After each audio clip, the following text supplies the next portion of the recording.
Chapter 13. It was like traversing the innards of a steel behemoth. Walls of onyx, metal, forged of materials never seen before in the workshops of Fodlan's blacksmiths, closed around them like a massive set of dark, gaping jaws.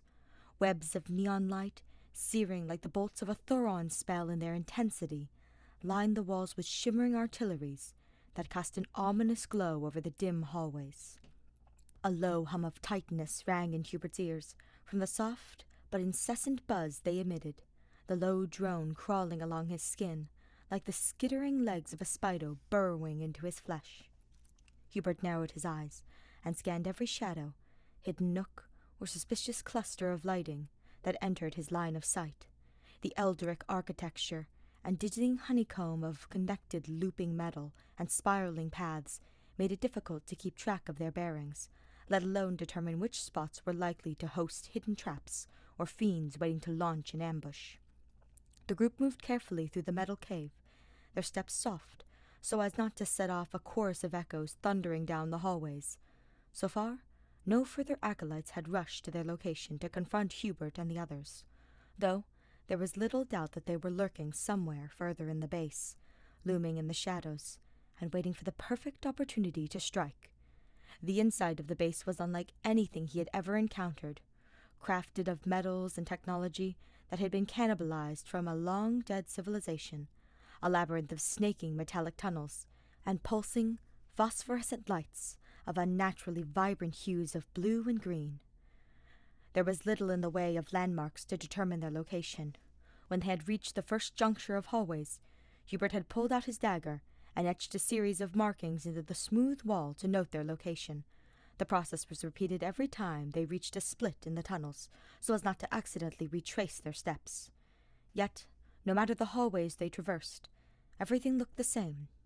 There were no prison cells, no armories, no rooms that screamed of torture and experimentation, just a winding maze of blank tunnels, glaring lights. Only the slow but steady downward slope of the pathways suggested that they were making any progress, the hallways dipping deeper into the core of the mountain. "How big do you think this place is?"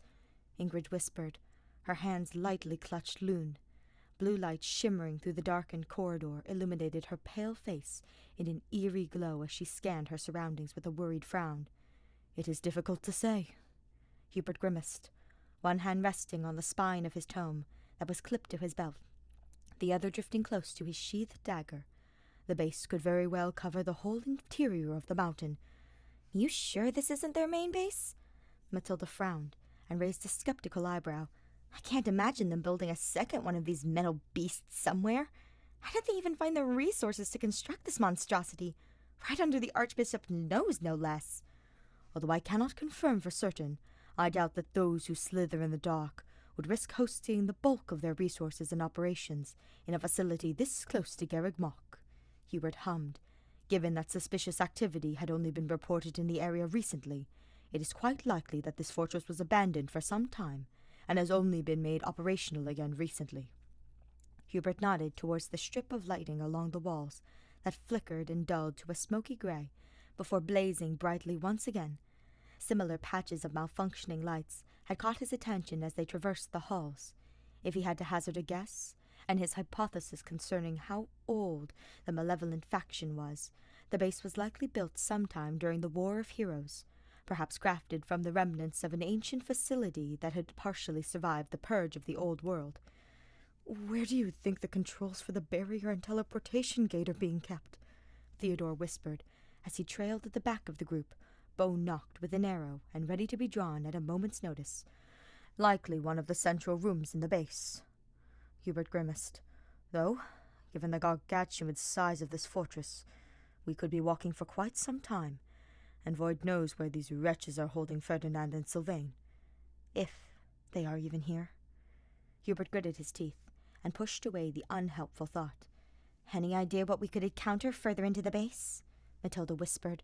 Her bolt-axe twitched in her hands, itching to rend any fiend that dare pop up and attack their small group. The mountaintop welcoming was not particularly warm.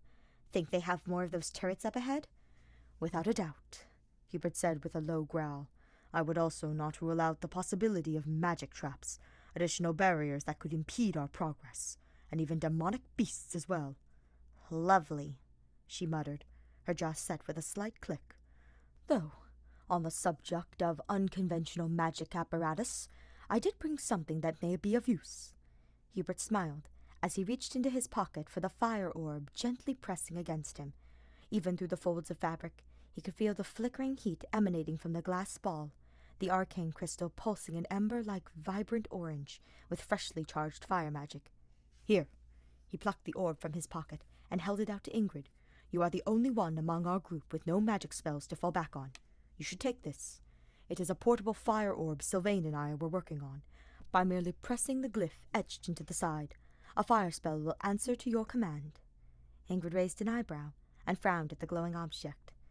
This isn't going to blow up in my hand the second I activate it, right? She grimaced as her eyes jumped between Hubert and the glowing orb. I asked Dorothea to help me with recharging and testing the orb before we departed. Hubert sighed. Although it has not been used in combat, our experiments with its sustainability have proved it to be safe. So long as the device is treated with the same caution one would employ when handling any weapon, it should pose no danger of inflicting harm on yourself. If you say so. Ingrid frowned as she hesitantly took the glowing object from Hubert's hand.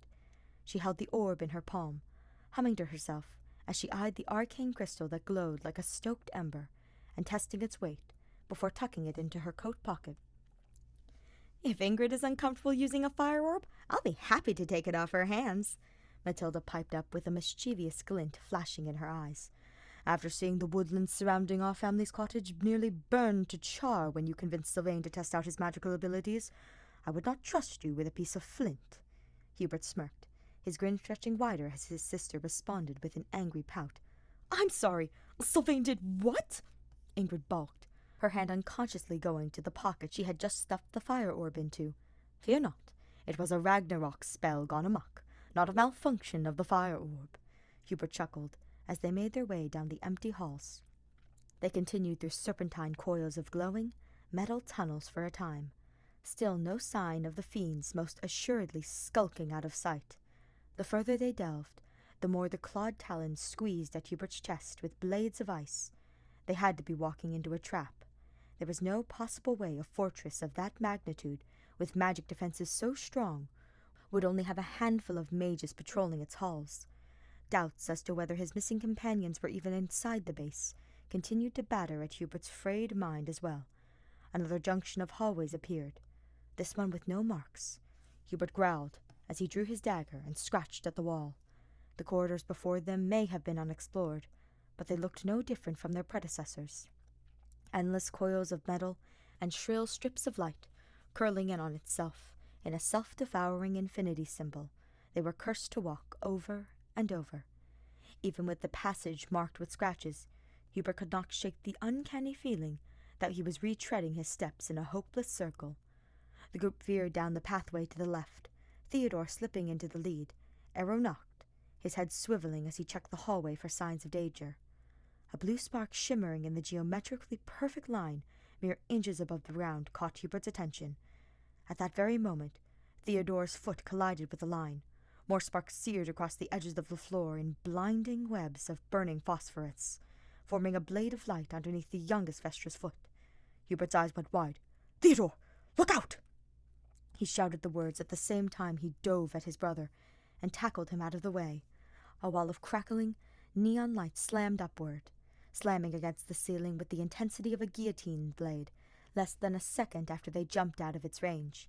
The two brothers hit the ground hard, Hubert's arm draped protectively over Theodore's shoulder, both coughing at the impact. "Theo, are you hurt?" Hubert grunted as he rolled away from his brother.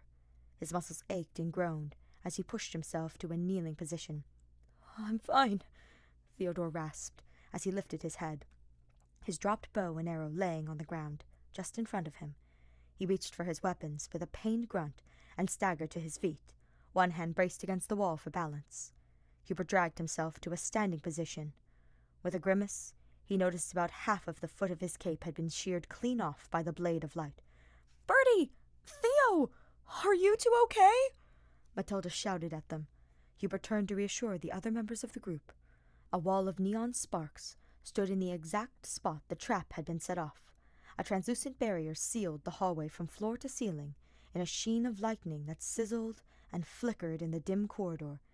The acrid stench of burnt velvet filled the air. From the other side, Ingrid and Matilda stared back at them with wide-eyed shock. The scrap of cloth that had been sliced from Hubert's cape by the strange lights held tightly in Matilda's shaking hands. "I guess we're not passing through there," Ingrid gulped, her eyes jumping between the wall of light and the torn patch of black and crimson fabric. Hubert frowned at the barrier and began tapping at the metal walls, pressing his fingers against the surface, desperately searching for a crevice or a hollow echo that would give away the location of a hidden panel. There had to be a mechanism to dispel the trap nearby, but sleek like polished glass, the wall yielded nothing. "I do not see a way to dispel the lights on my end." Hubert frowned, his palms smoothed over the cold, blank surface. There must be some sort of mechanism nearby to remove the barrier, perhaps similar to the panel of lights we used to enter the building. Do you see anything on your side? Let me see," Ingrid mumbled under her breath as she tapped and pawed at the wall on her side, her frown digging deeper. "Nothing here, but maybe there's something further in? Perhaps in the other hallway." Ingrid nodded over her shoulder, back to the juncture of metal tunnels.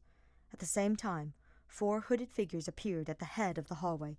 The scent of sulphur burned at Hubert's nostrils as wisps of violet pooled in their palms. The fiends swooped towards the 2 cornered women, descending on them in a flurry of dark robes and beaked masks, a flock of vultures, circling and preparing to strike. "Damn it!" Ingrid growled, as she turned to square off against the approaching enemy. Lune blazed to life in her hands, in a flash of crimson. Beside her, Matilda held up her bolt-axe. Sparks crackled along the edge of the blade as the weapon surged with lightning magic. She fired a sharp look over her shoulder at Hubert. "Keep going! I'll deal with these fiends!" she barked. Hubert opened his mouth to protest, but closed it with a loud click. There was nothing he could do from his side of the barrier. Arguing would only waste valuable time. "Stay together, and do not take any unnecessary risks," he hollered back in a stiff voice as he forced down the wave of trepidation surging through him. Both women nodded and charged down the hall to meet their attackers, shoulder to shoulder, weapons wreathed in thrumming magic tendrils of searing crimson and cyan, their battle cries ringing through the air. Hubert placed a hand on Theodore's shoulder and ushered his younger brother down the hallway. The 2 brothers traveled in silence, the soft pad of their footsteps thudding across the metal ground. In the distance, the clang of weapons and the blast of magic rang through the hallways. Hubert clenched his teeth and tried to put the sounds of combat from his mind. Both Ingrid and Matilda were capable fighters. They could handle the small ambush without any trouble. Theodore walked at Hubert's side, his head hung, jaw clenched, and magic bow held at his side, and clung nearly tightly enough to snap the weapon in 2. "I'm sorry," Theodore whispered, head bowed, and a curtain of black curls concealing his face. "I should have seen that trap. Should have kept closer watch to where I was walking. Accidents happen. The important thing is that we're both safe," Hubert said in a calm tone. He cast a concerned sideways glance at his younger sibling. "We'll find a way to disable the barrier and reunite with our companions shortly. Do not let it trouble your mind." "I was the one who insisted back at the War Council meeting that Matilda and I could keep up with you." Theodore jerked his head up and snapped. "And the first thing I do is walk right into a trap. You could have been killed shoving me out of the way of that light blade."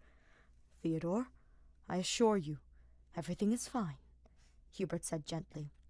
He placed a hand back on Theodore's shoulder and offered him a small smile. "Errors in the battlefield can happen to anyone, no matter how prepared or well-trained one is. Both of us are alive and unharmed. All we can do is carry on and make the most of the situation we find ourselves in." Theodore frowned, unconvinced, but he nodded his head glumly and continued walking. The 2 rounded the next corner and came to a sharp halt, both brothers quickly ducking back into cover and crouching in a patch of shadows left untouched by the harsh lights. 2 hooded figures flitted between multiple sets of closed doors lining the corridor.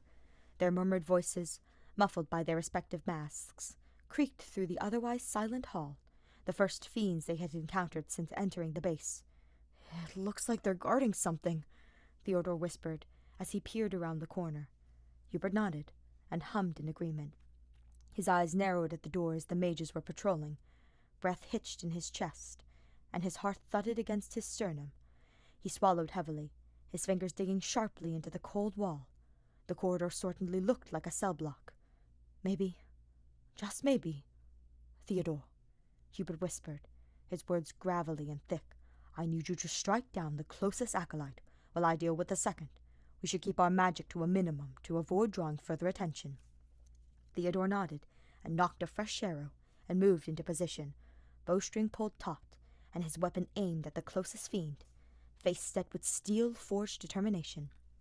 They waited, breaths held, for the nearest fiend, the one garbed in the traditional robes of the Dark Bishop class, to wander closer.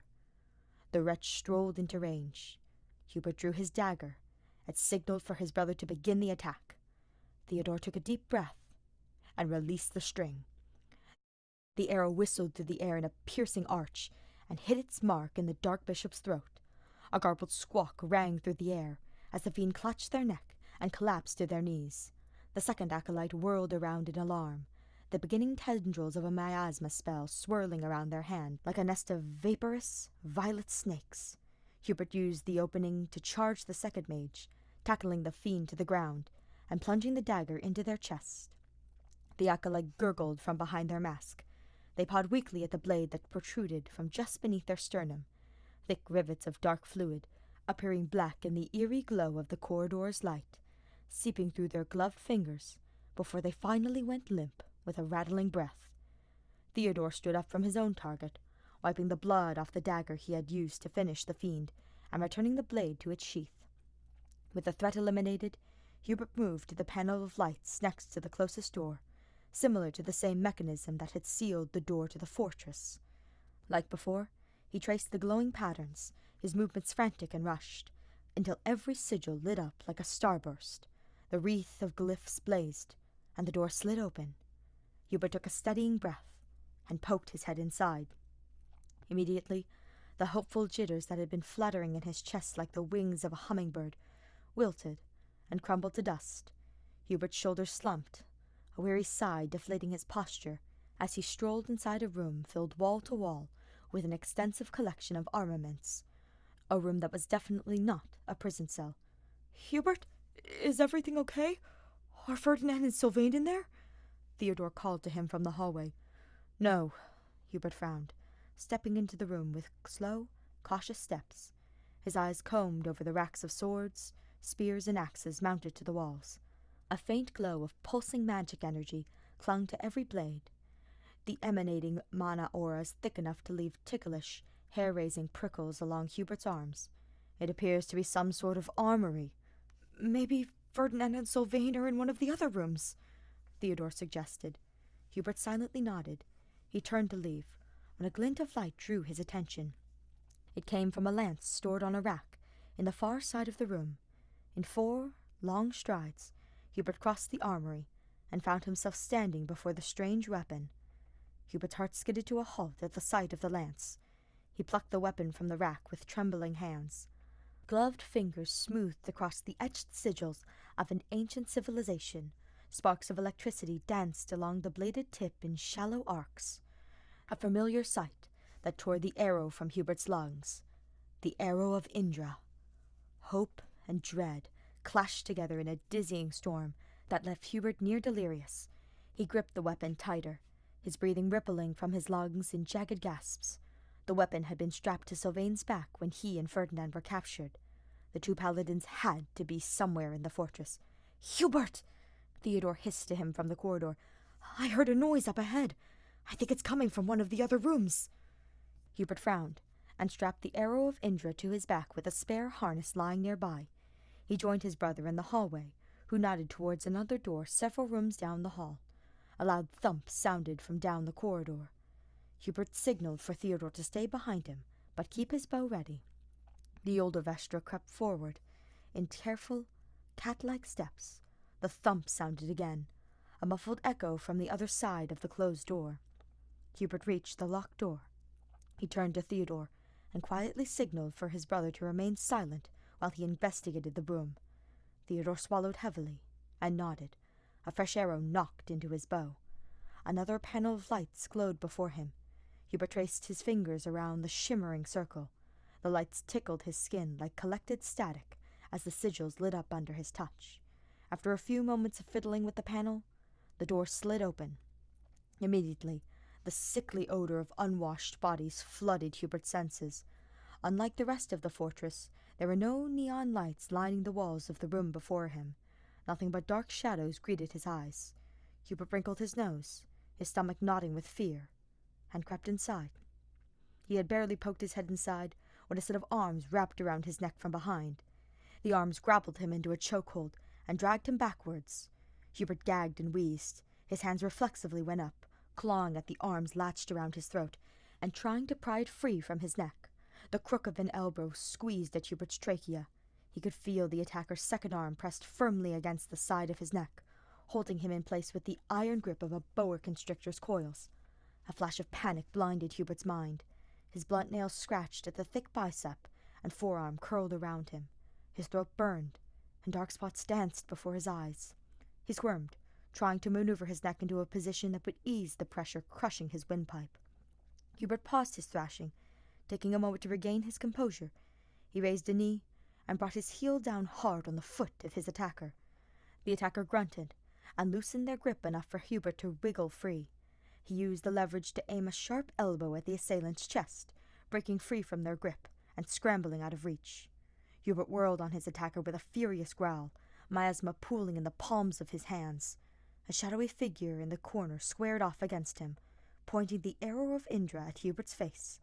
During the struggle, the weapon had become wrenched from the strap attaching it to Hubert's back, and was now in the hands of his attacker. Fire ignited along the tip of the lance, illuminating the room and the attacker now wielding the weapon. The crest of Gautier blazed to life in a flash of cyan. Hubert's eyes went wide as he took in the sight of his assailant. "Sylvain!" he gasped. The spell brewing in his palms snuffed away in a cloud of violet. From the corner of the room, Sylvain panted and growled, the lance jerking sharply in his shaky hands. Greasy, matted curls clung to his forehead, and coarse red stubble coated his chin and circled around his mouth from going over a week without shaving. Tear tracks cut damp paths down the grime coating his face, accompanied by numerous bruises and scratches painted over his freckled skin. The filthy remnants of his tunic and trousers hung off him in tattered scraps. Bloodied bandages wound around his arms in loose coils. His eyes were wide, bloodshot and frenzied. His mouth curled into the desperate snarl of a cornered animal. The flame coiling around the tip of the spear was weak, a tiny wisp that could be snuffed out with the ease of a birthday candle. Sylvain panted, his balance teetering, and the lance trembling in his hands. Beads of sweat poured down his face in crystalline smears, and dark circles haloed his eyes. But it was clear it was taking every ounce of Sylvain's strength just to conjure that tiny spark. Theodore burst into the room, his bow drawn taut, the readied arrow aimed at Sylvain. The paladin's gaze flickered to the archer for a moment, but he kept his weapon at attention pointed at Hubert. "So, this is what you bastards are up to now," Sylvain growled. "Who are you going to march in here next? Felix? Ingrid? Maybe Miklon and my father, so we can have a whole fucking family reunion to screw with my head. Sylvain, this is no trick. I am really here, as is Theodore." Hubert motioned for his brother to lower his bow. From the corner of his eye, he could see Theodore shoot him a worried look, but lowered his weapon as ordered. Hubert kept his voice calm, and his gaze fixed on the distressed paladin. "Myself, as well as several others, are here to rescue you and Ferdinand." "Bullshit!" Sylvain hissed, a sob heaving his chest. He grabbed a choking gulp of air and twisted his face into a snarl. "I know exactly how you bastards are. How you steal people's faces and wear their skin like a fucking housecoat. This is just another one of your sick head games, and I'm not falling for it. Sylvain, I can assure you that I am who I claim to be." Hubert kept his hands raised and his voice calm, even as desperation clawed at his insides. Behind him, he could see Theodore shift uneasily. Hubert motioned behind himself again, and gestured for his brother to keep his weapon lowered. "I do not have a crest I can show you to prove my identity, but ask me any question that only I would know the answer to." The paladin's eyes narrowed. His grip on the spear tightened as he remained crouched in a defensive stance. Eventually, the weak flames gathered along the spear diminished, and were snuffed out in a thin puff of smoke. Sylvain lowered the spear. The blade now pointed at Hubert's chest instead of his throat. "Fine," he hissed in a voice of broken glass. "Where was the first place I suggested you take Ferdinand on a date?" "The Ogma Mountains," Hubert said in a rush, before cringing slightly at the memory. "Somewhat of a disastrous excursion, although you were right about the fact that Ferdinand did very much enjoy the lofty view. My own dislike of such elevations made for a rather unpleasant evening, especially once a giant hawk thought I would be a suitable meal for its young. Though I have you to largely thank for my rescue during that fiasco." Sylvain's eyes narrowed skeptically. His piercing gaze roved up and down, scrutinizing every inch of Hubert's body, as if the burning glare were seeking to melt the flesh from Hubert's very bones. "Nah, too easy." The paladin shook his head and rumbled with a near-manic chuckle. "Any of these freaks could have pierced together what happened that day." Hubert tried not to growl with frustration. Desperation scratched at his nerves and the insides of his skull as panic swelled through his chest like a wave of burning seawater. He took a deep breath to steady his mind and breathing. The jagged points of Hubert's frustration softened as he took in the paladin's haggard appearance, the wide eyes shimmering with panic, agonized terror twisting his face into a nearly unrecognizable snarl, the tremors that snared his whole body in a web of uncontrollable convulsions. "Then ask me another," Hubert insisted. His voice cracked as he struggled to keep his tone calm. "We have spent much time working together these last months. Ask me something that would not reach the ears of these wretches." "Okay, then." Sylvain paused for a moment to consider his next line of interrogation. The fiery glare shifted sharply to Hubert seconds later. "Everyone knows that you were a dancer during that battle at the Adrestia-Fargus border, but why did you start taking dancer training in the first place?" Another wince lanced through Hubert's body as he recalled the humiliating debacle that ended with Ferdinand limping off the field while desperately covering up his reaction to the mage's scandalous performance. Though, despite the conclusion of Hubert's dancing career being viewed by many as a source of amusement, much to the chagrin of both himself and Ferdinand, Sylvain stared at him with searing, humorless eyes as he awaited Hubert's response. "It was after the portrait incident," Hubert grimaced. "Seeing my dim countenance captured in paint had eroded any confidence I had in my appearance, and led me to believe that Ferdinand would be repulsed by any romantic overtures from myself. Furthermore, I also had made some disparaging comments about my own body when you suggested I provide Ferdinand with erotic drawings of myself. You took it upon yourself to recruit Dorothea's assistance in enlisting me for dancer training as a way of becoming more comfortable with my own body and appearance. Although I was certainly dubious of such a plan, it did prove to be successful. I became less disgusted with my own form, and Ferdinand's response was, well, I guess you could say it was rather favorable." Another burst of laughter branded in hysteria rang through the cell and sank uncomfortably into Hubert's skin, like the grind of a blade scraping across a slab of rock. Hubert flinched at the sound, hoping dearly it did not echo too far. The paladin paced back and forth in frenzied steps, shaking his head in jerky, frenetic motions, while a grin that was far too wide stretched his face. "No, still not buying it. Sylvain, last question," he barked. The grin vanished, and the spear was raised to Hubert's face once more. Sylvain took a heavy step closer to Hubert, tremors rolling down his arms, wrapping the paladin's body in a cage of shivers that were barely noticeable in the dim lighting. He swallowed heavily and spoke in a brittle voice. "The last time we met, just before Ferdinand and I were captured, what did you say to me?" The words cut like a blade that had been plunged into Hubert's chest and twisted. Those very same words, everything that happened in the cave that day, had replayed over and over in Hubert's head. Every syllable was committed to memory. "I said that I should have never agreed to our arrangement, to assist you with your magic whilst you provided suggestions on how to best win Ferdinand's affections," Hubert said in a voice barely above a whisper, his eyes downcast and unable to meet the paladin's gaze. "I was angry with you, about the fake kidnapping, about Ferdinand's reaction, and I said that I never wanted to see your face again." Hubert paused for a moment, his eyes flicking up to meet Sylvain's.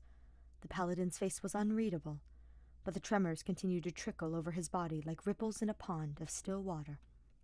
Hubert swallowed heavily and continued to speak, his voice growing soft. "What I said was cruel and out of anger. Although some of your ideas were questionable, you have proven yourself to be a loyal companion and a trusted ally. It has been an honor working alongside you these past months, and I am proud to consider you my friend. I am sorry for what I said to you that day. The fact that those words, woven of hatred and spoken in a moment of irrational anger, might have been the last things I ever said to you, has haunted me since the moment you were abducted."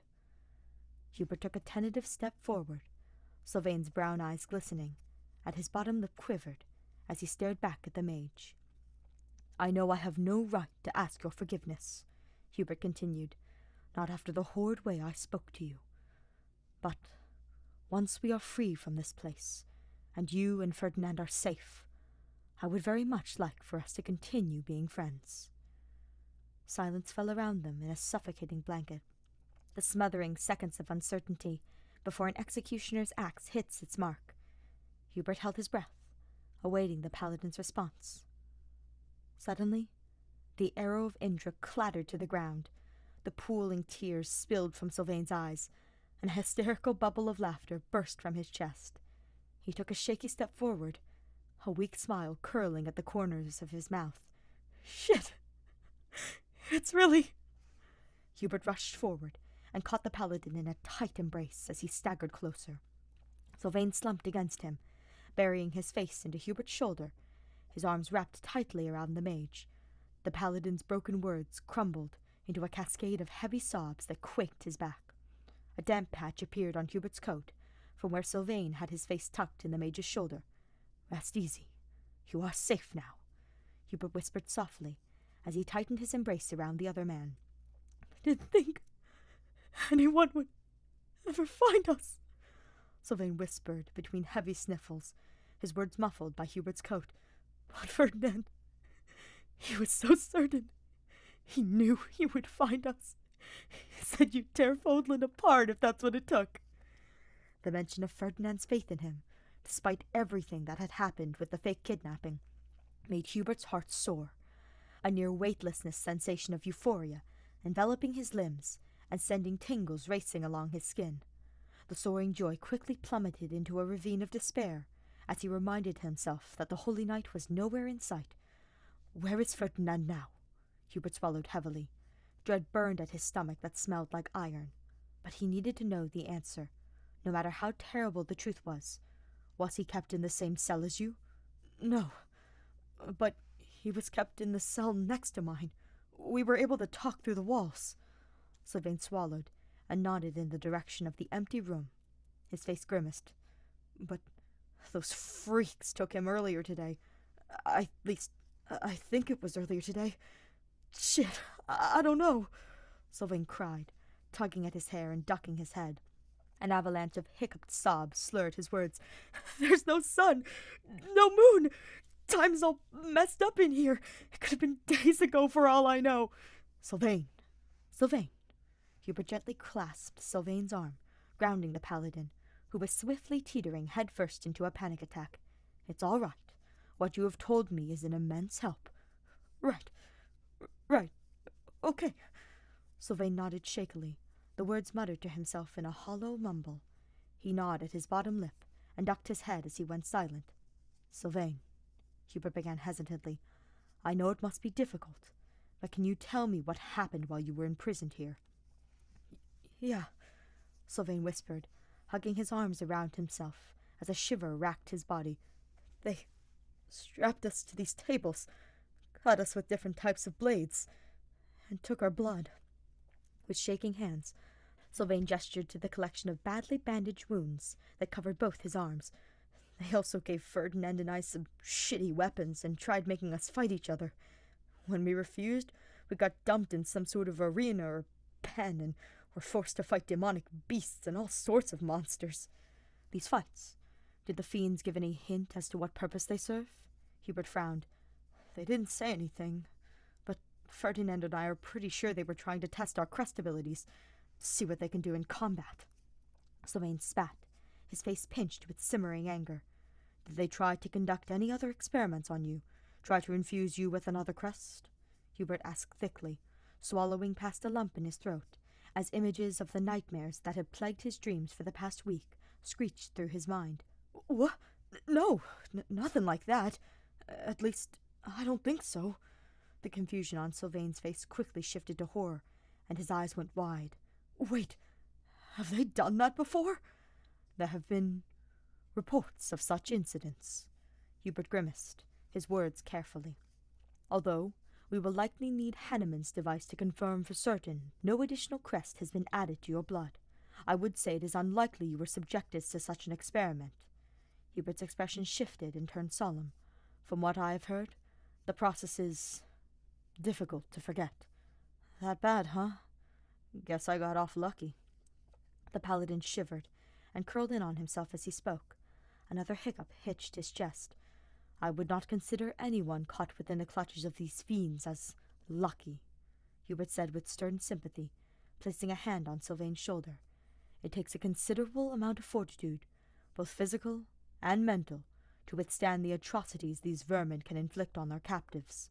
You have done well to survive as you have. If you say so, Sylvain muttered bitterly. He shifted and lifted his head, looking around Hubert, and aimed a pained smile at Theodore. Hey, kiddo. Guess you managed to convince your big brother to let you join the fray. Theodore nodded, his weapon lowered. He fidgeted in place, his gaze flicking up to Sylvain. Do you want to ask me a question too? Theodore asked hesitantly. Sylvain chuckled dimly and shook his head. Look, if Hubert's real, then there's no way in hell he'd let some creepy asshole sneak around pretending to be his little brother. Though, if you want me to throw a question your way, what was that awesome wood carving you made that scared the crap out of me when I first showed up at your cottage? The old man with a beard I carved into one of the pine trees. The base of the image is from an old pocket portrait Mother had of our grandfather. Theodore smiled. Well, he passes my test. Sylvain turned to Hubert with a small grin. So, how are we? Hubert! Theodore! Ingrid's voice ran out, followed by the loud echo of hurried footsteps racing towards the prison cell. Matilda and I were able to deactivate the barrier blocking the hall. The way's clear. Ingrid's jaw dropped, and her eyes went wide as she burst into the cell and took in Sylvain. Loon fell from her hands and clattered to the ground. The paladin turned to the Falcon Knight with a tearful grin. He opened his mouth to make a teasing remark, only to be cut off by Ingrid tackling him into a tight hug. A sob heaved her back, her arms wrapped tightly around her companion in an iron grip. Sylvain returned the embrace with equal fervor, resting his chin on her trembling shoulder. Missed me? He teased, his tone punctuated by more light sniffles. You stupid jerk! You had me so worried!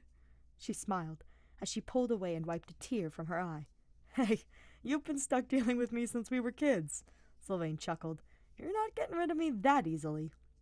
His gaze drifted to Matilda, who was leaning against the doorway, her bloodied bolt-axe hanging loosely in her hand. She nodded at Sylvain with a wry smile. Well, shit. Almost the whole Vestra clan's here. Sylvain grinned. Let me guess. Eileen's running around the fortress too, raining absolute hell on these assholes? Sadly, no, though I'm certain if we do not return safely soon, Mother will have this entire mountain ripped apart and riddled with dark spikes. Matilda chuckled. The humor quickly drained from Sylvain's face as he took in the rescue party. Wait, is it just the four of you? He frowned. The professor, Felix, and several others are outside waiting for us to disable the anti-warp fields and activate the teleportation gate, Hubert explained.